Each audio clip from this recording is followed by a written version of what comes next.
Kia ora guys, my name is Petra, and today I'm going to be showing you a gluten-free brownie recipe.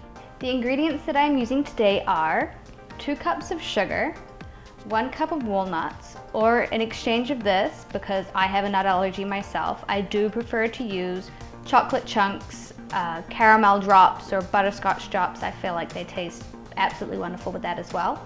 I'm using 3 large eggs, a teaspoon of vanilla essence, 4 ounces of dark unsweetened chocolate, 1 cup of almond flour, and 3/4 of a cup of butter. First off, I'm going to start with my dark chocolate.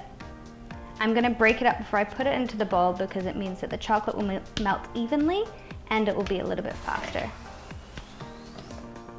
Next, we're going to add the butter, and these 2 ingredients we're going to melt together in the microwave for 15-second increments until everything's melted nicely together. I use 15-second increments because it's so easy to burn chocolate in the microwave.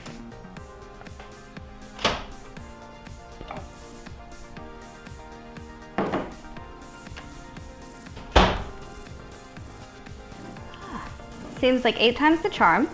All that chocolate is finally melted. And I'm just gonna sit this aside while I mix together all my dry ingredients. Just gonna put this over here.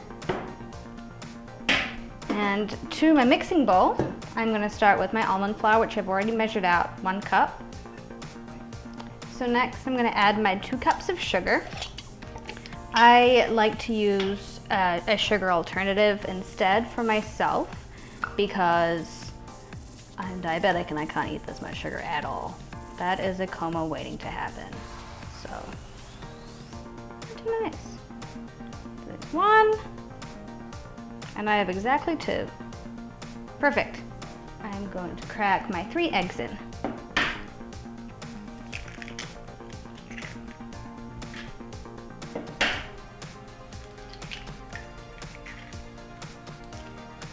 The last of the ingredients I'm going to add, and not that eggshell I just put in, would be the vanilla essence or extract or whatever you prefer. And that's going to be 1 level teaspoon. Next, we're going to add this to our mixer, and when it decides to stay, we're going to mix this all together.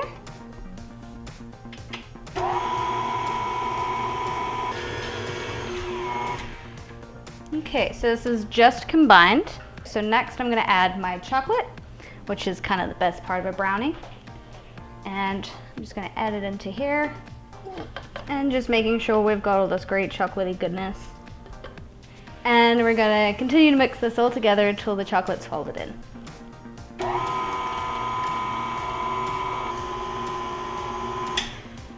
So, and if by magic, here is a perfectly greased pan for you to use.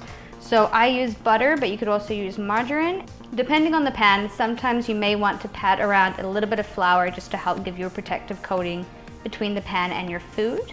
An alternative to greasing your pan is also using parchment paper cut to fit the size of your pan. For this recipe, it does ask for a 13 by 9 inch pan. Mine is a little bit smaller, so it might not all fit. So I'm just gonna pour this in here.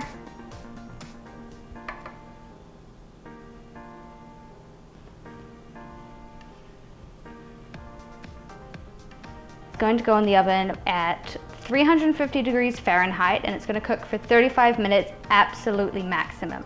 Any more, brownies get too dry and then you just have some weird cake thing and that tastes horrible. So I'm going to put this into the oven now and check back with you later. So I'm just cutting up my brownie now. A good tip to know that your brownie is ready once it's cooled is it'll be nice and crisp on the outside but still feel chewy and gummy in the middle. So this is the final product of my gluten-free brownies. Don't forget to subscribe to our channel so that you don't miss out on any future shows. And if you have any suggestions, please leave them in the comment box down below.